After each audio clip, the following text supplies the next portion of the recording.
تعرف ان انت ممكن يبقى عندك فرصه كبيره جدا ان انت تجيب فلوس من اللايف بتاع اليوتيوب؟ يعني اللايف اللي انت بتطلعه على اليوتيوب ده تقدر تجيب منه فلوس كويسه جدا، خصوصا بعد التحديث الاخير اللي هتشوفوه دلوقتي موجود، ان اللايف يقدر يظهر في اليوتيوب شورتس.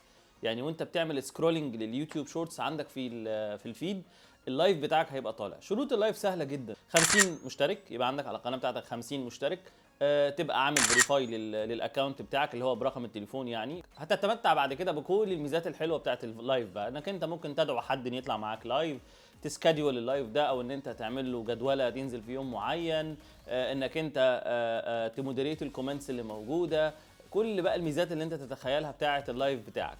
فدي ميزه جديده هتلاقوها موجوده في اليوتيوب شورتس دلوقتي، انك تقدر تشوف اللايف بتاعك عادي جدا جوه اليوتيوب شورتس. فاعملوا لايفات كتير، يوتيوب بيسبورت جدا اللايف دلوقتي، وبيبوش اللايف جدا على الفيد بتاع اليوتيوب شورتس والفيد كمان بتاع اليوتيوب العادي.